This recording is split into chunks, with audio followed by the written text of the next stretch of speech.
Hey everyone, I'm Megan Deal, host of the Real Deal Conversations podcast on Around the Ozarks. If you've been following Around the Ozarks or my podcast, you know that every guest I have on is aimed to encourage, inspire, and equip you through their why, through their story, or just through anything that they have to say in order to give you inspiration and encouragement. That's why we are moving it and keeping the podcast, but adding a branch called Espressodes, where we come in the Real Deal Coffee Co. trailer in Nixa, Missouri, and we have our guests learn to make coffee while learning more about them and giving them an opportunity to encourage you through their why and their journey. So I have Billy Dove today. Billy, are you excited to come on? I'm very excited. Yes, so Billy is 417Foodist. So many of you are familiar with him. He is very passionate about local small business, especially in the restaurant business, and supporting them, making them known, shining a spotlight on them. And today he's going to learn to make coffee, and we're going to hear Billy's passion behind that and a little bit about the journey in it. Yeah, I'm excited. Yes, so let's get our espresso going. So when you first decided you were going to support small business, local restaurants, what was your why? What was your mission behind it? So my why comes from the fact that I grew up in a small town. And growing up in that small town, I worked in a small town diner when I was a teenager. And so seeing how much the local community came behind the owners of this diner and supported that restaurant and kept that restaurant going and alive drove me to say, if I can see a community do that for one restaurant, I want to be able to try to do that on my own as much as I could for as many restaurants as I can with my social media platform. That's awesome. And so first we're going to take a pause and have you put this in here. Okay. Grab this. All right. And then see these two knots? Yep. So you're going to look under there and you're going to fit those knots like a puzzle piece and then turn right.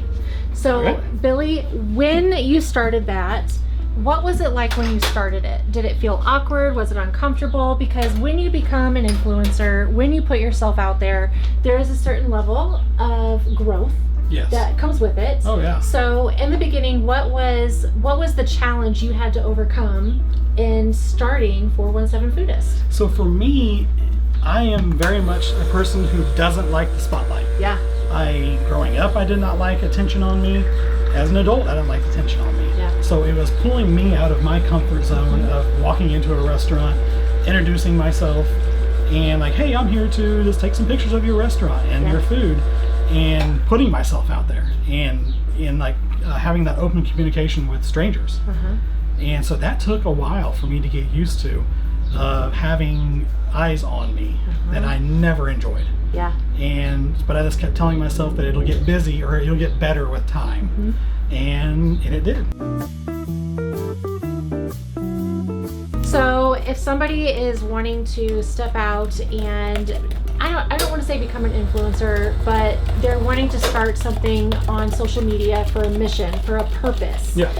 And they are in that rut. They are feeling like, oh, this is vulnerable. I feel like I make it in front of the class, or they're getting that negativity.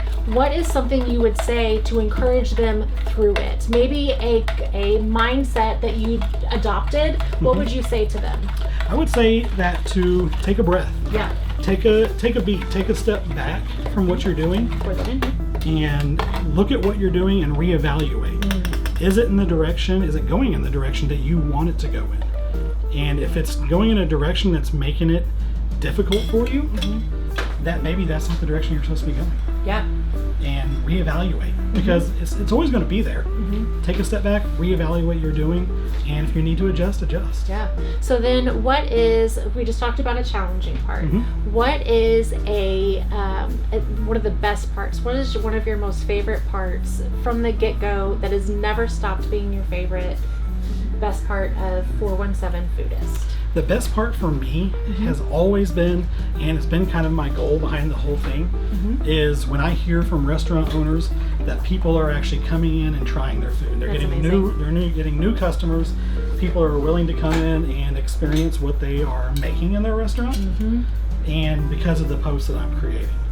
Yeah. And it's you look at it as an influencer side or a content creator side, and I really want it to be a showcase of helping you have a decision on trying something new, encouraging you to try something new. So when I hear that feedback from restaurant owners that they're seeing that influx, they're seeing growth in their business. I had a restaurant owner tell me in the when I very first started, like, we've seen a 38% growth. Wow. In the last few weeks. To me, that was amazing. Yeah.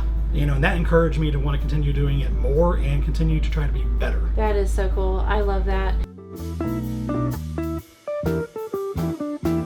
A lot of people see what influencers do, and I think it's twofold. They go, how do they do all of that? How do they have the time to do all that? Or they go, I want to do that too, and then they get in it and don't realize how much you have to balance. So twofold. What would you say for the time management part of it and balance? So it takes a lot of balance with it. So for me, working 40 hours a week, Monday through Friday, when I very first started, all of my content was created on Saturdays and Sundays. Anything that was open, me and my family would go out to try and find something new. We would do it on the weekends. And I learned that if I wanted to not dedicate my entire weekend, I bought a calendar, I bought a dry erase board for my office, and then I would just write out my schedule. And I would schedule specific times throughout the week when I'd get off work, whenever it worked for my family schedule. And I would say, if I can do it at this time, that's when I'm going to do it. If it doesn't fit in that time frame, it moves on to a different week. Because I have to balance that work life, content creator life, and family life. Yes. And schedule is very important that comes along with that. Very important, and making sure that you're able to be present with your family just as much first as, and I think that's a big thing, as people, balancing. And with that though, so what would you say to somebody who, let me get a lid. So what would you say to somebody who is struggling with that balance? Not because they can't figure out the balance, but they're afraid that if they let up just a little bit, then it's going to stop their growth. Because we had talked about, in the beginning, you feel like you need to take every opportunity.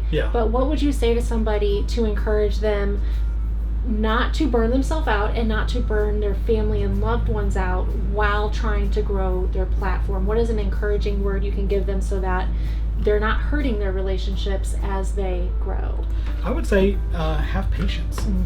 That was a big thing.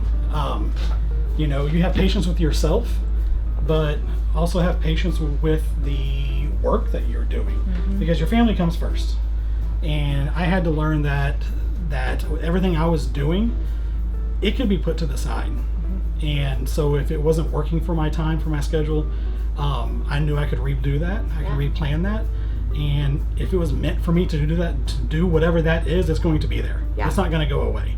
There's, plenty of content out here. There's plenty of things for me to be able to do that if I highly believe that if it's meant to be, it's going to be. 100%. We're going to make your cinnamon dulce. Okay. Do you want it hot or iced? Let's do iced. Let's do iced. Okay.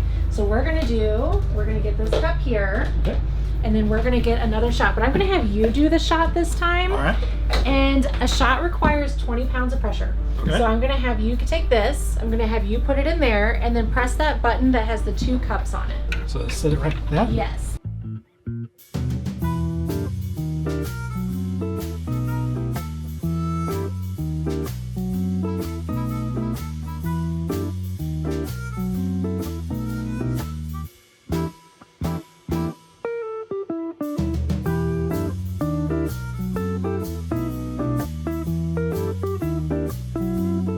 So what I think is when people are doing things purely because they are passionate about it, because they care about people, because they care about people's growth, and they think beyond themselves. Yes. Sometimes it's hard for people to understand. Yeah. And they think there's a motive even behind that. Yes. And I think it's the world we live in. Yeah. And just the mindset. But it is very possible to do things purely because you're passionate about people. Yeah, for sure. Because you care about people. Yeah. So how do you navigate that? How do you navigate when people feel like there is motive and you're like, hey, that's not what it is? Do you respond? Do you not? How do you deal with that? So in the beginning, it was really hard not to want to respond. Yes. Well, so I look at it this way. I can react or I can respond. Yeah.